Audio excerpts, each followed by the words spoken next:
Welcome to the Smart Driving Cars podcast. We appreciate you being here, and we have another great guest in store. This edition is sponsored by the Smart ETF's Smart Transportation and Technology ETF, symbol MOTO. For more information, head to motoetf.com. I'm Fred Fishkin, along with the Faculty Chair of Autonomous Vehicle Engineering at Princeton University, Alain Kornhauser. Hi, Alain. Hey, good morning, Fred. Good morning, everyone. Good morning, Winston. And joining us this week is Cliff Winston, the Searle Freedom Trust Senior Fellow in the Brookings Institution's Economic Studies Program, and the co-author of a new book titled Autonomous Vehicles, The Road to Economic Growth. There's a question mark there. Thanks for jumping on with us, Cliff. Thanks for having me. Very nice to have you, Cliff. And we'll start off with a little bit of an overview, Cliff. What is at the heart of the book and why it was written? Well, the heart of the book really is to appeal initially to the transportation economists, of which that's the area which I work, who've been concerned about problems of congestion and safety in the highway system for a long time. And to point out that we now have sort of a game changer in this new technology that could potentially address these problems, but then have broader economic implications in terms of economic growth, which then sort of segues to sort of the second constituency, which is the broader economics profession, which I'm trying to sort of get interested in transportation economics. And this is an area that would be attractive because then it's just not limited to quote the narrow transportation sector, but the argument in the book is look by improving highways and the importance of the distribution system that will affect labor markets, international trade, and so on, which is going to have possible implications for economic growth, then attracting that broader economic constituency. And then finally, trying to attract policymakers to realize, look, this is a big deal. It's not even limited to the great benefits of reducing congestion and improving safety, but again, something that can spur economic growth. But I would say the sort of big message, in some ways similar to the main lesson that we ought to get out of the pandemic, is preparation matters. This is not something that's going to happen overnight and just because of success of the private sector. They can obviously provide the technology and do the testing, but the public sector, policymakers have to be actively involved in facilitating the success of autonomous vehicles. And they have to make a lot of preparations to do so, including probably most importantly, changing the economic policies that have compromised non-autonomous vehicles so much.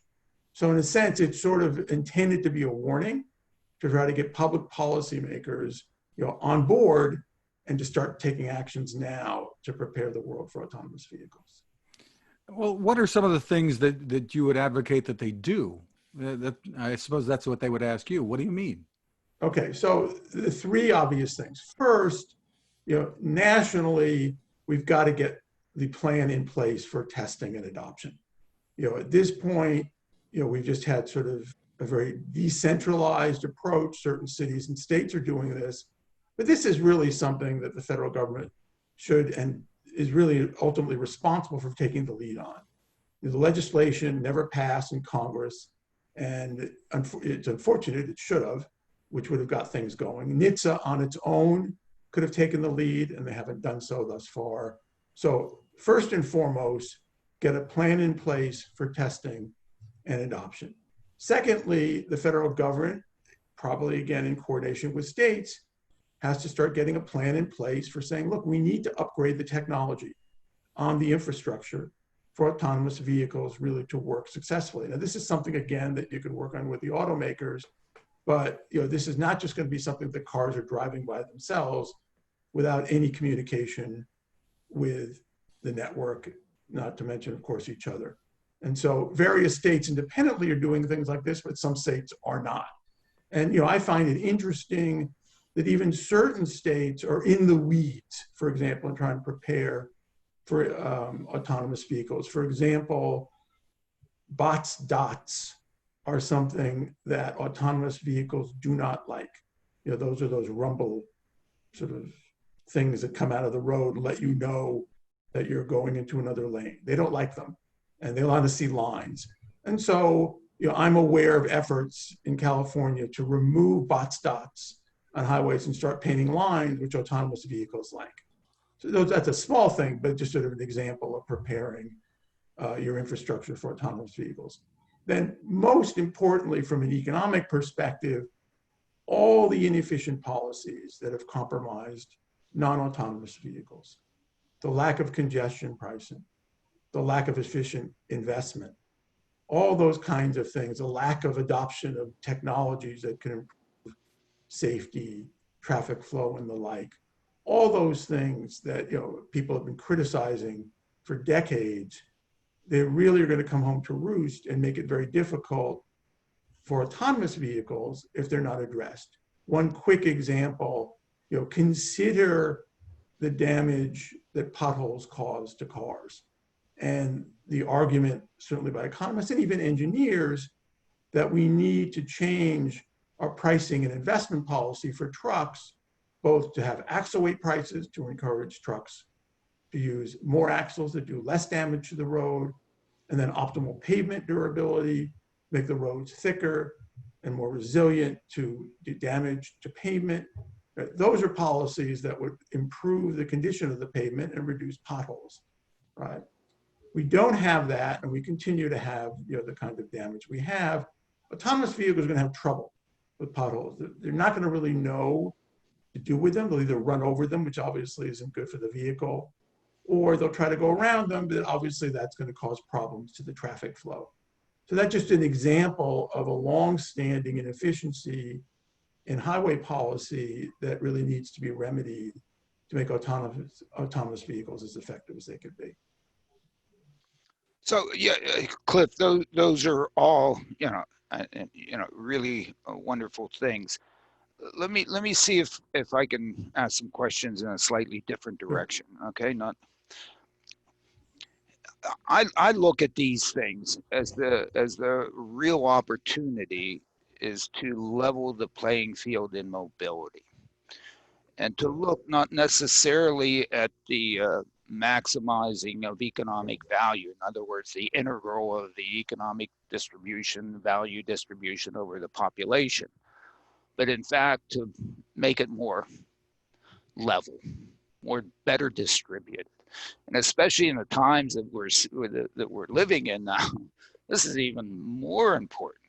And I see the opportunity of these things, and I sort of, that's why I hate concepts of level 5 type of thing. I don't think there's a business case for me owning a driverless vehicle. I mean, somebody's going to set up a mobility service with these things that's going to do a heck of a lot better job at delivering that to me to just use to get from A to B than for me using it myself and having it in my driveway, other than telling my friend Henry in the back, look at how great I am. I have one. But besides all that junk, but really, to me, this is a real opportunity to look at the mobility disadvantage, really disadvantage economically, because they've just not been able to get to jobs. They've had to take terrible transit systems that are just, quality of that level of service is so bad compared to what we have with the cars we jump into right outside of our kitchen door and go where to do. What do you think? I mean, changing the shape of the economic value curve to flatten it out, maybe the integral becomes bigger, such that the whole, economy is better. But right. So, looking at the shape of the curve as opposed to the integral of the curve. Sure. I mean, the usual concerns, when economists went to the world and started saying, here's how we ought to, make policy, is, there's the concern that they're overlooking the redistributive effects of those policies. And there's always this alleged conflict between efficiency and distribution, okay, or leveling the playing field, I think, as you use the term, it's getting at the same thing. I think this is the beauty of autonomous vehicles. It's a win-win both on efficiency and That's what I think too, and it needs to be. It needs to be said clearly. Say it clearly. Go ahead, Cliff. Let me just elaborate. I mean, the issues that I was addressing with Fred are clearly efficiency ones, and that for the most part, this is primarily, although not exclusively, where we see public policy having to play a critical role, is enhancing the efficiency of these things. But a byproduct and the success of autonomous vehicles will, in a number of ways, not just one, have substantial positive redistributive effects. So certainly accessibility, as you mentioned. So obviously there are people there are carless households, but those people then who rely on transit for their 2-3 hour commutes obviously are hugely disadvantaged, and autonomous vehicles will certainly help in that regard, in terms of accessibility, employment, elderly who can't drive but want to get some accessibility, get out there, kids who need to get someplace. The young, I mean, the kids want to go play all soccer, that sort of thing. But here are the bigger ticket. But here are now some recent bigger ticket items that I only previewed in my book because events went a little quicker, and I'll probably be writing up a follow-up article on this, are the two issues of our time: the global pandemic and relationships with the police. So consider how autonomous vehicles will help there. Certainly they'll help with social distancing, right? You can get in, if we had them now, you're in your vehicle, you're not exposed to a driver. I really don't think that it's a major technological challenge to, clean the vehicle as it's transferred to other users. We can have compartments. Look, who is it that's actually still doesn't have the advantage I have and probably you of working from home? Obviously lower income people have to get to work. Instead of being exposed on transit, where it's much higher risk of getting COVID, they can be in their autonomous vehicles. That's issue one. Issue two, you're in an autonomous vehicle, it's obeying the speed limit. There is little, if any, justification for any altercation with the police involving a moving violation. You're not going to be speeding. You don't have a broken taillight, okay? I mean, because you're using the service. I mean, right? No one's on the lookout for you drinking or smoking dope. You can be in an autonomous vehicles under the influence, all that kind of thing. And that's just the start. I think another thing that's very important to keep in mind is it's very difficult to predict oftentimes the efficiency and distributional effects of an innovation. That we start seeing things once they're in place that we didn't anticipate before. And I speak of this from a transportation perspective of deregulation. A lot of it was thought, it's just going to benefit certain kinds of travelers, but it had much broader distributional effects, especially again on the lower end, making air travel more affordable and accessible to lower income people, enabling shippers to organize as bargaining units and get lower rates, all that kind of thing. So I think what we can anticipate now is just the tip of the iceberg. And it is certainly true, as you're getting at, that both the efficiency and the distributional effects of successful adoption of autonomous vehicles are really making this a game changer. And this is really something that is not something that happens very often. You just struck something in my mind. Could you imagine what kind of shape we would be in right now if we had regulation of commercial trucking and so on going on right now with respect to trying to move things around? Holy mackerel, that would be so ugly, right? I mean, I think it's an interesting thought exercise as to what COVID tells us about our transportation system. In other words, we see the strengths of the system in really the deregulated surface modes, right?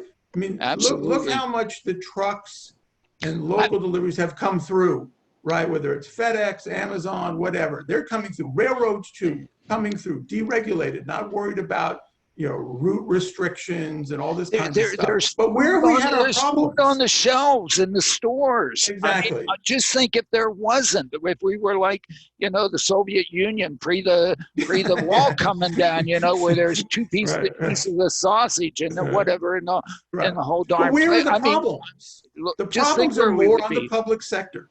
More on transit is, obviously a very difficult thing to run. Airports are not run terribly well. And then you have the interface between the airlines and the government. Try as they might, they have to be sensitive about getting funds from the government, and so on and so forth. So, again, I think we see the strength of the private sector in innovating and adopting. Autonomous vehicles can do that to some extent, but my concern still is that you're dealing at this point with public infrastructure, and in a sense, government can make or break these vehicles, which is really, again, the sort of warning I'm trying to get out in my book, that it's very important for policymakers to get behind this innovation for the broader reasons of efficiency and distribution, and realize that they need to take some constructive actions to make this thing a success. One of the comments that I sort of make, and I'd really love to have your feedback on it, is that the real challenge for adoption is the welcoming by the communities and the users to this form of mobility, to really protect it and not trash it. Because, if we in fact have mobility machines that are driverless, from the time there's nobody around, they're so easy to, goof up. And in some sense, it requires the I like to call it the welcoming of the fundamental consumers, and in fact you and I, to say it's okay that these things go down the road in front of our houses. It's not going to kill our children, and it's not going to scare our dogs, or I don't know what the fears are. And that may be more of a substantial impediment, and the value of these things is going to have to be seen at and felt at the grassroots, and appreciated at the grassroots.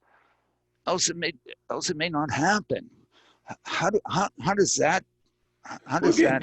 This is where leadership is so important in introducing the public to these things. You've written in, I assume you've all written in autonomous vehicles. I have. They're great. The biggest problem when I was in one was the non-autonomous vehicles, right? If the road just had autonomous vehicles, everything would be great. They respect the laws, they respect each other, so on and so forth. But again, this really is public sector management of smartly introducing these things. So I think, again, careful adoption in closed communities, college campuses, certain kinds of urban, industrial environments, slowly and so forth. Bringing those in so people see, yes, these things work, there are no problems. Maybe even then, what actually is being done, from my understanding in Beijing, autonomous vehicle only roads. They have the luxury to do that we apparently don't. But again, that's going to get attention, and that's the kind of thing that would be good to see.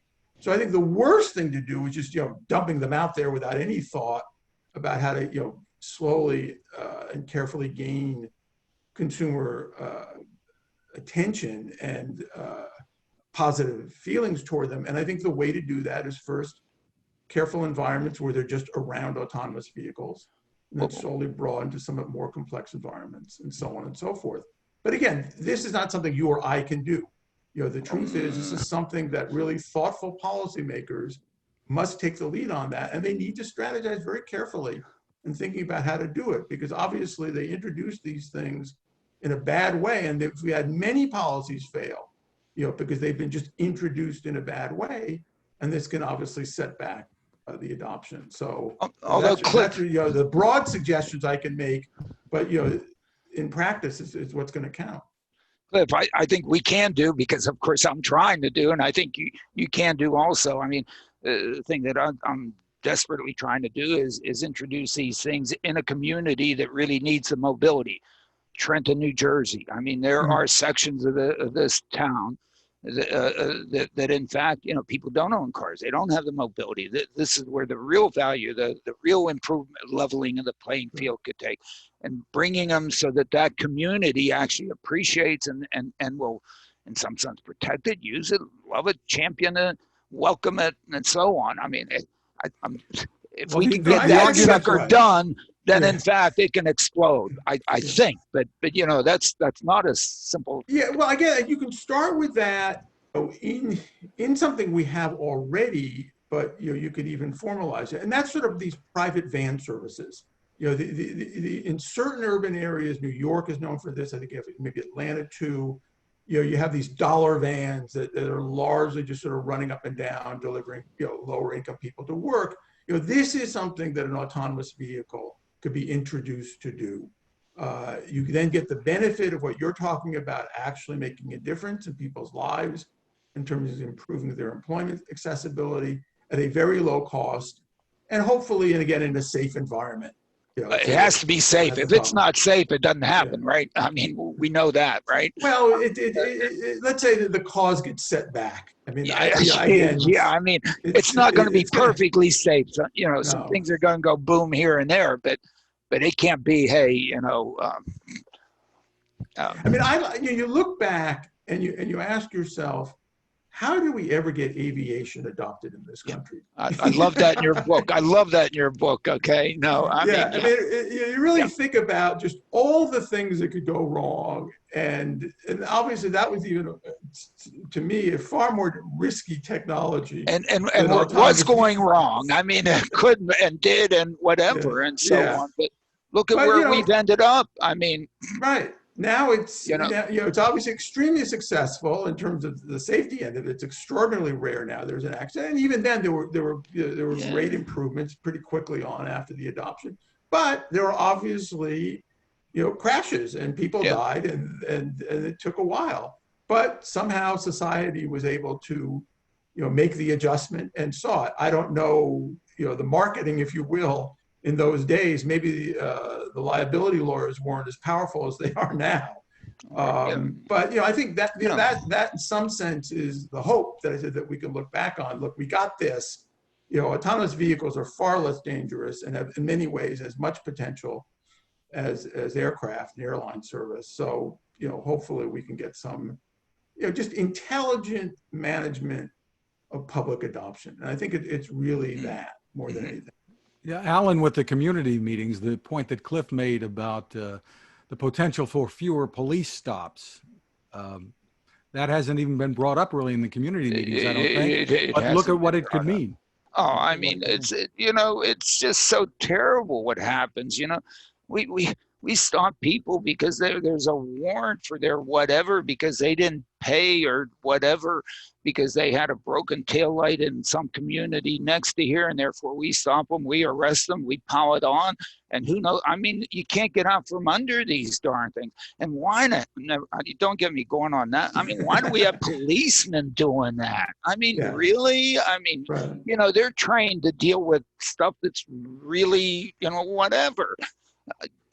Get them out of the taillight broken business. I mean, come on, don't get me. I don't. Cliff, Fred, one of the things. Don't do it to me, okay? I'm going to get myself in trouble, okay? One of the things, Cliff, that we often talk about is how ride sharing is really essential to all of the automated technology being adopted.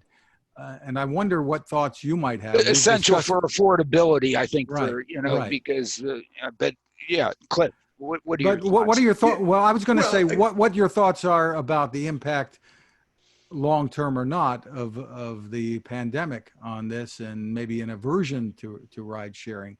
What your thoughts are about it? Well, let's go first, pre-pandemic. I mean, the economics on both the firm side, right, and the consumer side were all pushing for ride sharing, right? I mean, the economic forces were clearly pushing autonomous vehicles in that direction, right? From the point of view of the suppliers, right, the point is they make their money now on, quote, selling one unit, their vehicle. And depending on how much mileage you use, you're paying them a very small amount per mile, because you buy the vehicle, you make a lump sum payment, you drive it X 100,000 miles, but you're never paying them more because you've already just paid them that one lump sum payment. And obviously it's not too hard to do the arithmetic for automakers to say, we get a lot more money if we could get paid by the mile. So they certainly would have an incentive for selling a product and service in which they are paid by the mile as opposed to the lump sum unit. And so I talk about that, simple calculation in the book. Now, from the consumer point of view, they have the incentive of, why do I want the capital costs of owning a vehicle, tying up my money in opportunity costs where I could put it elsewhere, not to mention the insurance costs and so on and so forth. Maintenance, the ongoing costs, yeah. All that. And the chore of driving, as Alan likes to say. Yeah, go ahead. Yeah. And it'd be much better if I could get the vehicle when I want it and pay the actual marginal cost of using it, but without this overhead in terms of the opportunity cost of my money. So all the economics are going in that direction. With the pandemic, I think that's just a change in the short term in emphasis. So I would think the suppliers are now going to say, look, we're going to get probably a lot more attention on the truck side and just helping moving supplies and things of that nature, because people need that, and we can do that easily now, or much easier now. And then obviously in the longer term, be ready to now start also then moving people and plan for that. So I just think it's just a matter of timing that has changed, but the game is still the same. Keeping the vehicles used for both freight and passengers is just really the timing of them. And then again, really trying to reduce costs on one end in terms of the users, and obviously increase revenues on the other end for the suppliers. I think Cliff, I just keep waiting for the big announcement to come out of Amazon. I know nothing about what's going on in Amazon. That Bezos finally says, "Oh my goodness, I'm going to go out there and do the delivery of your home with driverless vehicles between 1 and 5 in the morning," and so on and so forth, when there's nobody on the road. And the announcement that they had not too long ago about maybe buying Zooks, I think I commented, "Holy mackerel. Geez, if it's available so cheap, how could you not buy it?" Because the fundamental value to Amazon, I mean, its business model is free shipping. And the closer that they can come to it being actually costing them free is. But I think, Alan, that leads into exactly the importance of policymakers. Remember, Amazon cannot do this on its own, right? Remember, it required, the government to allow Neuro to do its testing. Right, that little small step, letting Neuro, Neuro, but they've got to, they got to go much further if they're going to let Amazon set this all thing up. And probably the last thing the Trump administration is going to do is help Bezos. Yeah, yeah. But in any case, setting that aside. Yeah, putting that aside. But that's again where we need the policy community to really see. Look, we can play a role here that's constructive. Get these companies out there. Delivering things that are helpful in the short run of the pandemic, and the process also then testing the vehicles. They're doing that again. That's being done in China. China is as you know, is making use of small autonomous vans for medical deliveries. Yeah. It's obviously something that we could do here, but again, we need the political leadership to do it. Again, if you look at our street system, between 1 and 5 in the morning, something like that. There's nobody there. There are no children chasing balls. There's nobody walking. There are no bicyclists out there. There are a few deer and foxes and so on, but otherwise there's nobody. I mean, my goodness. Okay, we couldn't get it next hour from Jeff, but he could deliver, from the Robbinsville distribution center to my house. What the hell? I mean, it's just, and it'd be almost free. Well, here's another point, though, and we need to be balanced here, is I really wish the private sector also would be a little bit more forceful in trying to push this along. So, there would be reasons for people like Amazon and other trucking concerns to try to push a little harder and say, look, allow us to start providing these kinds of services, do testing. I know that there's obviously autonomous truck testing with cross country, but something that's a little bit even more down to earth in local communities and saying, look, we could be helpful here, allow us to do this. But I think the private sector has been so timid and concerned in dealing with the government and trying to really forcefully get these things out there and get the government behind them, that they're just sort of operating at arm's length, and I think it's unfortunate. I think that the private sector too should really push harder on the benefits of what we've talked about, the efficiency and the distributional benefits of autonomous vehicles, and being straight with policymakers. Look, you got to work with us, but there are gains on both sides from doing this. So I see things with Mary Barrett talking about how great they are, and maybe saying she's talked with the administration, but you just don't get the sense that there's just concerted effort to really play as hard as they can with the government and trying to get these things out there. I think not just the government, Cliff, as Alain has said, they've got to be talking to the public at the same time, getting the support behind this, not just the government, but the people. I think that's exactly right. And I'm just not seeing that. Yeah. Now, maybe, they're concerned about overselling, and, there may be an accident or something and it sets it back. But clearly, you see Elon Musk is going solo on this, right? I mean, there is somebody who's going to say, look, I'm pushing for these things out there. I'm going to challenge the government to prevent me from allowing people to use the automated feature. You see a guy doing that. Now, this is his thing in gaining publicity and being somewhat out there. But, I think that a thoughtful version of Musk could be effective in promoting this technology. As typically happens, somebody has to go a little extreme so to get it to walk back a little bit to practicality, and certainly Elon is on the extreme side. But my goodness, you look at what that guy's accomplished, you have to take your hat off. I mean, he's he's pushed it maybe a little too far, whatever. But man, we earlier this week, NVIDIA and Daimler, I think we'll talk about it, had a big announcement, to do basically what Elon's doing now in getting it out there in 2024. Now, at least they're going to be out there in 2024, and it's not later than that. But Mike, holy man, can you imagine? I mean, it is really something. He's out there doing it now. No, I think that's right, and I think that kind of passion and marketing and advocacy is important. Is important.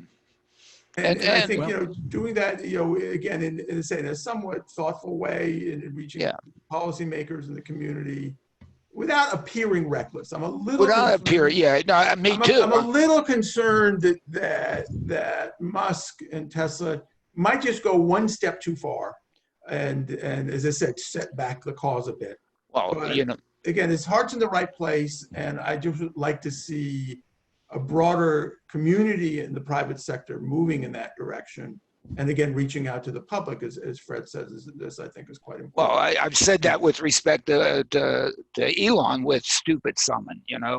I mean, putting stupid summon out there is just asking for somebody to misbehave with it and send their car who knows where that it can't go and shouldn't go and whatever, without having the proper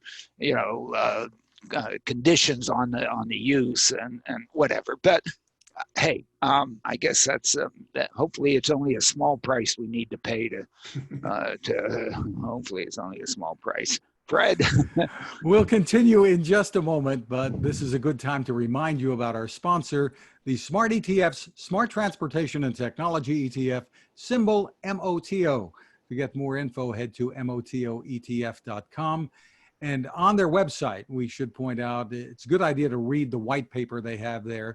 It's titled The Smart Transportation Revolution. It's under the Insights and News tab. Great information there to help you make informed decisions. You may already know that ETFs can be a smart way to spread risk when you're investing and focusing on a particular category. And this site again is motoetf.com. Getting to some of the headlines in the latest Smart Driving Car newsletter. The National Safety Council says preliminary estimates from all 50 states indicate that during the month of April, there was a more than 36% jump in fatality rates per miles driven compared to the year before. Pretty much the same was true during the month before that. Alan, what's going on here? I don't know, as I comment on there, what? Oh, I think there's a story. I think there's a story, and I'll let you go first, yeah. And then please, this is, to me, these are data points we need to pay attention to, because there's something going on here that we need to pay attention to. So, Cliff, go ahead, and then this is an interesting research question. Let me back up a little bit. There was a paper I wrote with a colleague, Vikram Maheshwari, that first looked at the Great Recession and the phenomena there, which we've seen before, that there was a much sharper decline in fatalities, even controlling for VMT. All right, so we know that obviously with less VMT, that we should have less fatalities, but this was even more than that. All right, so we continue to see fatalities per VMT decline sharply during the recession. So what's going on? So what we did in our paper was explore the idea that really what happens during recessions and that causes this sharp decline is a change in the mix of drivers out there. So what the recession is doing is, the riskier drivers, are staying home and not driving to the bar, they'll drink at home or something of that sort. And with that mix of safer drivers, then you start to see the sharper decline per vehicle mile traveled. What appears to be interesting, again, and I'm hypothesizing this during COVID, is just the opposite is happening. You've got a change in the mix of drivers, okay, but safer drivers, again, people who stay at home and have higher incomes, all that kind of thing, they're not out there as much. People who have to go in tend to be riskier drivers, see the reductions in congestion and start going faster. They want to take advantage of that. And lo and behold, either we don't get the decline in fatalities we once did, or worse, as we see in some states, we actually get a reverse, start seeing more. So I would hypothesize at this point, and this is something we want to explore empirically in future work, that again, we're seeing a change in the mix of drivers, but what's out there is more on the riskier side because of COVID than the safer side. Now, this plays in nicely to autonomous vehicles because it illustrates what they do. They get rid of the distribution of driver riskiness, right? We're all the same risk when we're in an autonomous vehicle. I say that the cause of the accidents, it's not driver error, it's driver misbehavior. And if you get the people that misbehave out there, the people that go too fast, the people that run red lights, the people that tailgate, those kind of people, and you put systems out there that cut out the misbehavior. It's not that any of those systems can drive better than any of those people can drive when they're really not misbehaving, because we're damn good when we're not misbehaving. But when we misbehave, I mean, all hell breaks loose, and that's key. Go ahead, keep going, Cliff. We're on the same page on this one, yeah.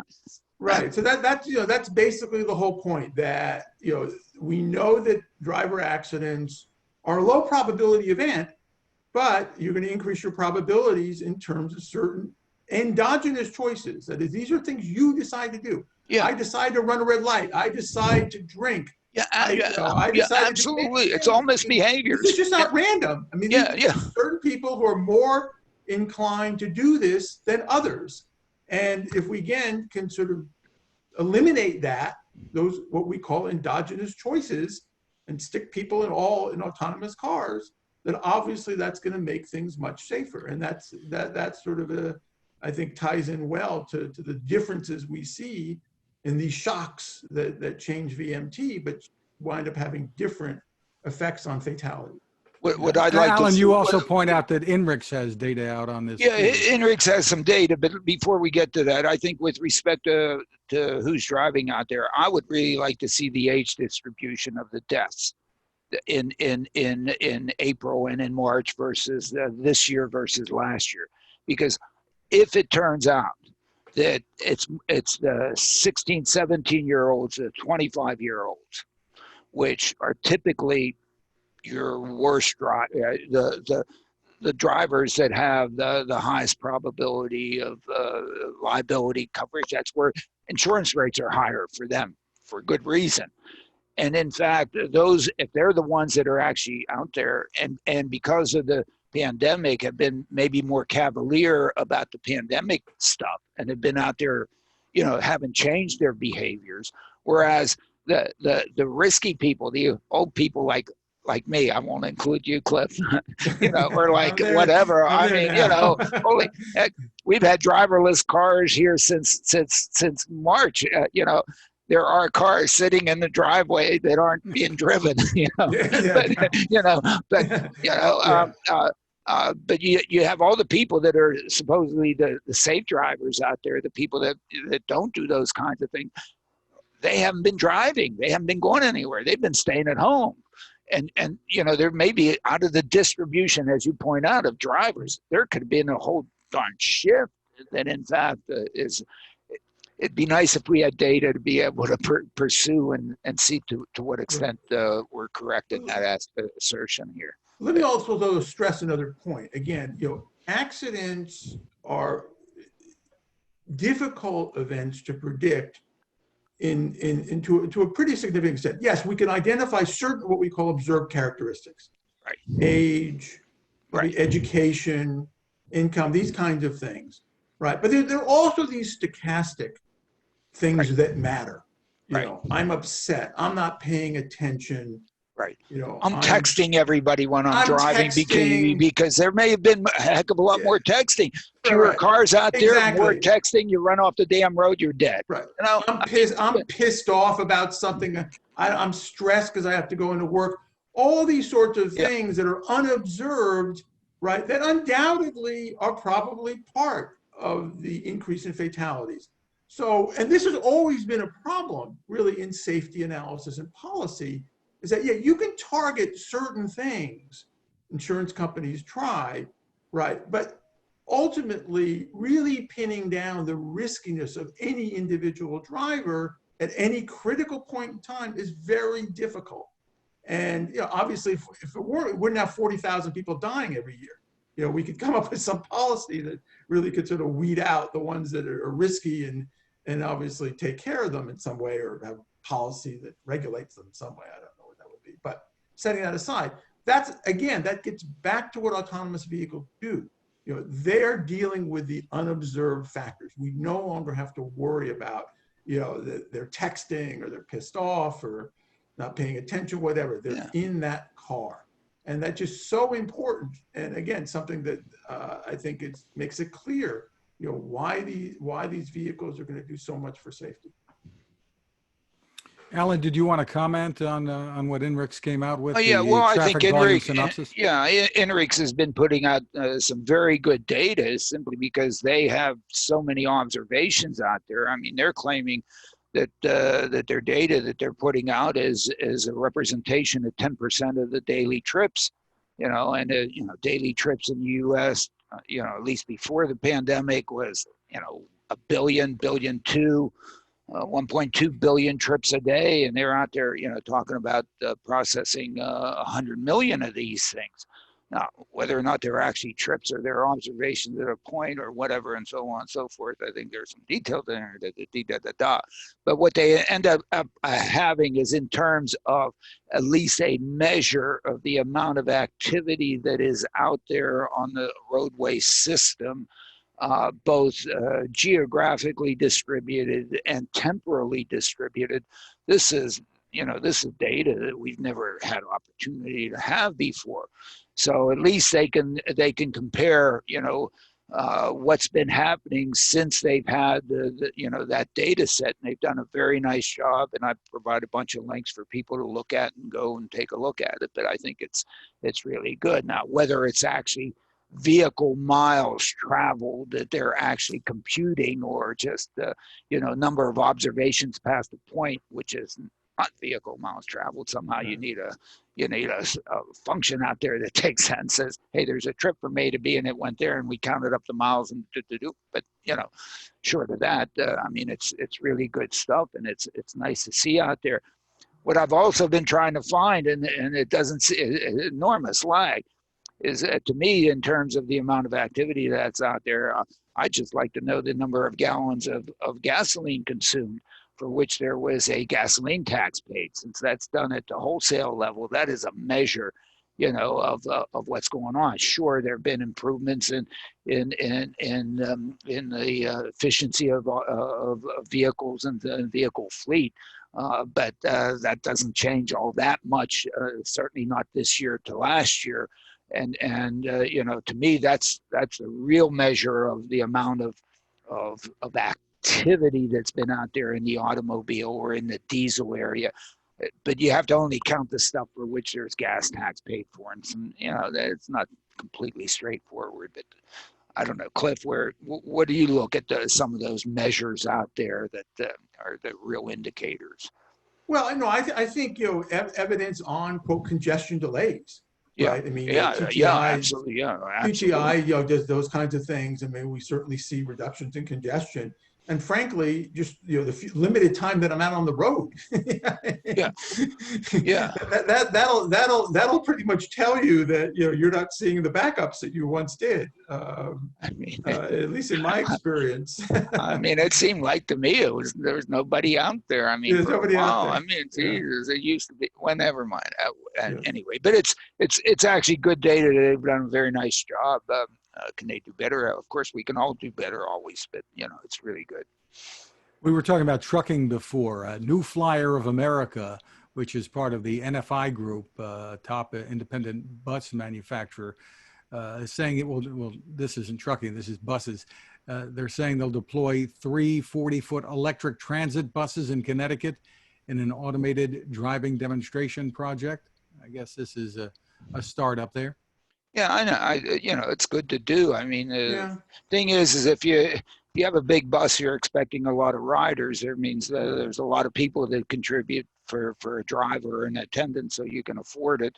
The real problem in mobility is when you can't fill a bus, and there's only onesies, twosies, or threesies, or foursies that want to go, and that's really, to me, what the whole driverless mobility machine is out there trying to serve is those things. And that to me, that's the demand that's out there. There are a few places that, yes, between A and B at a certain time, you can fill up a bus. But if you look at, the way people move around, the 1.2 billion trips again that take place on a typical day in normal times in the United States, they just don't coalesce that well to being moved by big buses. But yeah, it's great. Love it. Cliff was talking about China before. Didi is aiming for 1 million robo-taxis. This was in a New York Times story recently on its platform by 2030. Yeah, and they say that they're looking to basically deploy those where they have trouble getting drivers to go provide mobility. And I think, to me, it's a heck of a lot easier to have an algorithm manage a fleet of driverless mobility machines and to try to convince a bunch of people to go pick people up someplace and so on and take them and provide a good level of service and equal level of service to everybody. So as we know throughout history, machines have displaced the blood, sweat, and tears of individuals. And when they can do that more economically efficient, guess what? The blood, sweat, and tear of the individual moves down the chain. So great. Fred, let me mention a couple of concerns that I think you're getting at here that I actually do talk about in the book, and probably a little more cold-blooded than non-economists might. I mean, the first one is on transit, and I make it pretty clear that I feel that autonomous vehicles and shared autonomous transportation will be the death knell transit, and I think that's a good thing. And the reason wait, is Cliff, simply, can I just? Why yes. is it the death? Why isn't it transit? Transit is the provision of mobility as a service. No, I'm talking about public transit, bus. Okay, all right, yeah. Mass transit. Sorry, a big thing, and wait around. We're only going to give it, provide it every so often when we can accumulate enough people from a very few points and make you go between those points. No, mass transit. Mass transit. But let me stress though the importance of this, and that is that people do not realize how much money we spend on bus and urban rail in this country. I mean, the subsidies are enormous. These are billions and billions of dollars each year for an incredibly small share of ridership that is shrinking. More people now stay home and work, this is pre-pandemic, than use transit. And so, I think it is just increasingly clear that whatever, socioeconomic, demographic changes, transit has just not been able to adjust. And the cost, the social cost of supporting transit is just becoming increasingly high to the point now where people now see, yes, autonomous vehicles as a form of transit, right? This is going to be something that is not only just economically efficient, but then sort of rid society of the huge subsidies. And again, multi-billions that they're paying out for these transit systems. And I think people will realize it provides a better service. It actually, takes the person from where they are to where they want to go, as opposed to having to go here and go there and then hoof it and wait. Keep going. You're a win-win. But there are many transit advocates in this world, and obviously these are the kinds of people that are less than enthusiastic about autonomous vehicles, who quote, fear more vehicles out on the road. We can deal with that issue in a second. But as I said, the death knell of what I call, public mass transit, bus and rail, this is going to be a positive thing, and society should allow it to have it. Second, on labor, you were briefly touching on the fact that what happens with new technologies and people change. Yes, when we had cars, we no longer had people that would have to shovel the city streets to clear the manure off the roads. Well, yes, there will be changes in employment in the driver's seat, but obviously there'll be other changes that, again, I discussed will clearly offset that. The improvements in efficiency and greater output will obviously lead to more people employed. And of course, the new technologies themselves will create jobs. So I think, again, I don't know how much you get into this in your other discussions, but a lot of the concerns about about autonomous vehicles have flipped on the right side, and really seeing the costs of trying to keep some of the things that we have are really offset when we move forward in a world with transit. And let me just mention that one point, just to anticipate, concerns too many cars out on the road. Look, this then gets back to the inefficient policies that we've had for non-autonomous vehicles. And it is really crucial to start thinking of introducing congestion pricing as almost a built-in feature of autonomous vehicles. As in some sense, they could be thought of right now in shared vehicles. People don't object strenuously when they have to pay some sort of toll when they're in an Uber, or some additional charge when they're in an Uber, or even surcharges for that matter. So I don't think it's going to be too difficult to get people used to paying these kinds of charges, which will be very important in smoothing demand throughout the day. And if I can just conclude on one thing, because I'm seeing that we're running a little time. No, we're going to go on. I don't know. We're keeping you, Cliff. We're not leaving. This is too much fun. My book is sometimes thought of as an optimistic perspective on autonomous vehicles, and to some extent it is, but in some sense, I think it's more important to see it as almost a necessary perspective. And here's why I'm saying that. Again, I'm not sure if you get into this, but going back during the Great Recession, the argument for government assistance of General Motors and Chrysler was that if they failed, they would take down the manufacturing sector with them, and they would turn our Great Recession into a Great Depression. These are the arguments that Larry Summers, Austin Goolsbee, Alan Kruger, would make these kinds of arguments. We're never going to know whether they're right, that we really need to do that.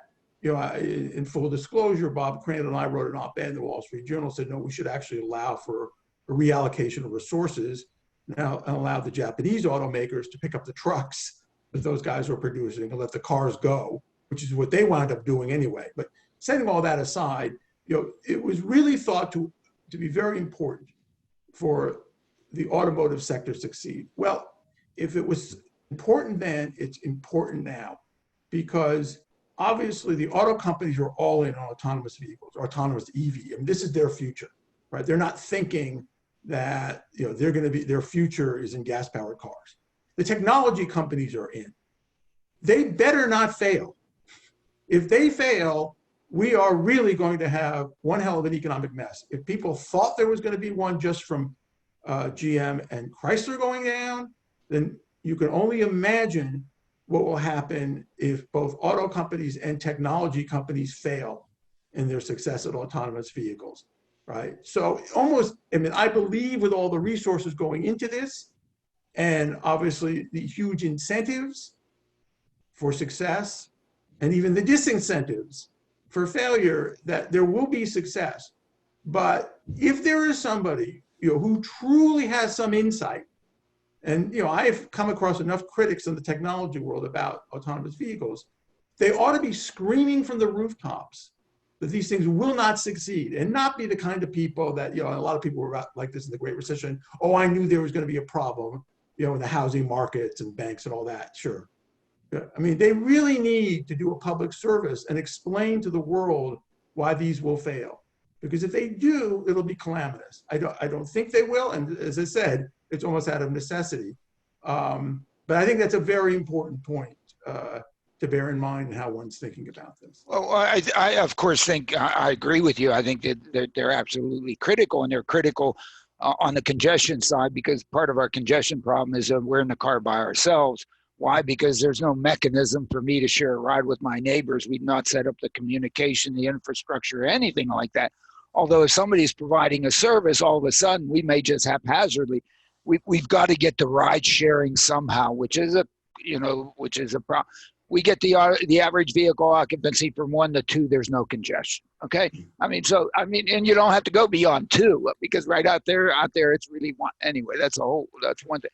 The other thing is on the transit side, I just don't understand why New Jersey Transit isn't looking at this and saying, oh my goodness, instead of serving only 4% of the trips in New Jersey, because that's all we can do. We can serve the trips to New York. We can serve some bus lines in Newark, but otherwise, holy hell, it's terrible. We have opportunity to serve maybe 10% of the trips, 20% of the trips, 40% of the trips.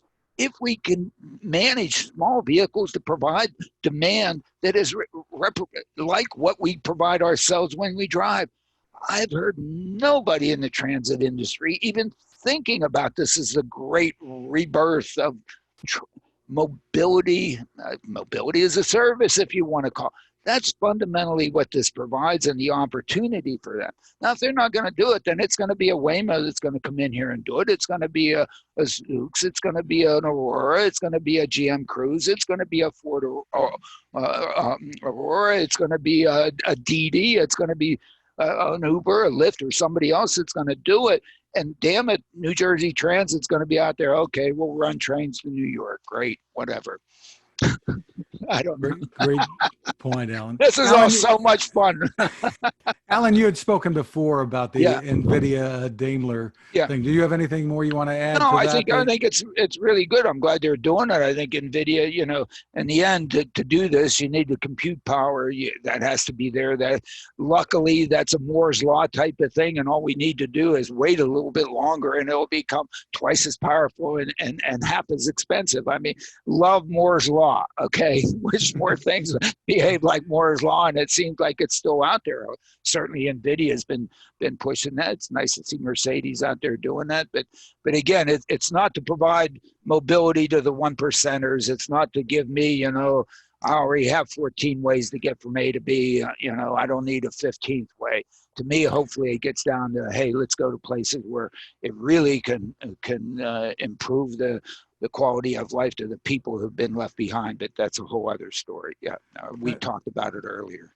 Yeah, Tesla, of course, is in the newsletter once again. One of the things that you brought up was Tesla's autopilot now knowingly able to drive through green lights, and there's some video out there. And Burger King discovered that Tesla autopilot confuses Burger King signs for stop signs sometimes. And so Burger King is putting in an ad. I mean, Elon's getting free advertising on it. I mean, plus, you better pay attention to make sure that if your little thing says, hey, yeah, there's a green light ahead, that you look up and you see that it's actually green, because, nothing's perfect. You know what? I think free advertising is the only advertising Tesla does. I don't think they spend a nickel on it. It's actually, just your mention of Burger King. Let me go back a little bit to some of our earlier points. You are not going to have an autonomous vehicle as its quote final destination be to park in a drive-through of a fast food restaurant. That is not going to happen. That is not going to happen. No. Keep that in mind. You will park in a parking space and will not attract attention to the police.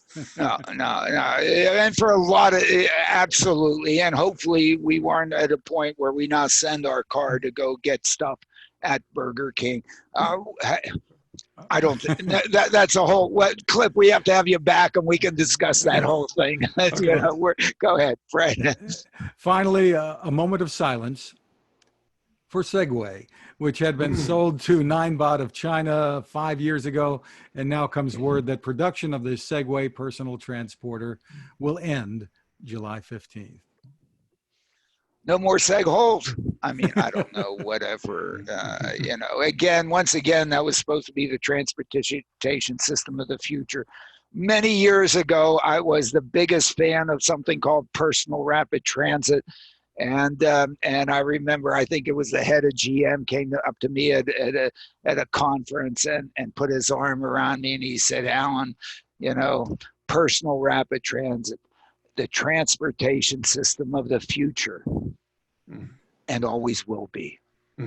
Oh man, boom, ba ba boom, whatever. What can we do, Cliff? Looking in the future is not an easy thing, right? Damn good thing it isn't, because otherwise we'd be really bored and life wouldn't be worth living. And there's a whole other thing on that. Fred? Well, before we wrap up, you should know about the Zoom tank session that took place this past Tuesday. A great discussion with the title Insurance for or Against Smart Driving Cars. We encourage you to check it out at zoom-tank.com. Check in there for what's next in the series as well. There's also planning going on, Alain, for the Smart Driving Car Summit this fall, and it's looking like it's going to be virtual. Yeah, it looks like, I'm probably going to want it to be virtual in a sense. Things just aren't shaping up the way they seem, and to bring a bunch of people to Princeton campus in October doesn't seem to be the kind of thing that is likely to happen or should happen. Also, I think we're finding with some of these things, and if we can improve some of these things, that we might be able to do a really good session virtually. And to do that, even talking to some of the original developers in Second Life, and we sort of have possibly thinking about doing it in Second Life. I mean, bring back Second Life for the Smart Driving Car Summit. I mean, I don't know, whatever. We continue to have fun and really try to look at ways, but for people to really have a meaningful interaction and a meaningful exchange. We're looking at various ways to do that, and I think everybody would like to be able to get together if it is even just virtually. So we're working on something, but I think in terms of thoughts of coming to Princeton in October for a conference, I think we should basically put that behind us for now. So word to the wise, start working now on what you would like your avatar to look like. Yeah, and what you'd like us to create in Second Life, and we'll sell you some land. You want to buy some property? You're gonna get That's rich like on the this ads I've one. been seeing for buying an acre of land on Mars. But Yeah, what the hell? You know, hey, back in the 50s, there were people were selling square inches or square feet in Kissimmee, Florida. Should have bought some of that damn stuff, you know. Well, that'll do it for this edition. Thanks to our sponsor, the Smart ETFs, Smart Transportation and Technology ETF. The ticker symbol for the ETF, again, is MOTO, and more information is available at motoetf.com. Really want to thank Cliff Winston for joining us. Thank you, Cliff. Thank you. Enjoyed it. Great. That's the nicest thing you could say to us, that you enjoyed it. Because that's all we're trying to do. The name of the book, once again, is Autonomous Vehicles, The Road to Economic Growth.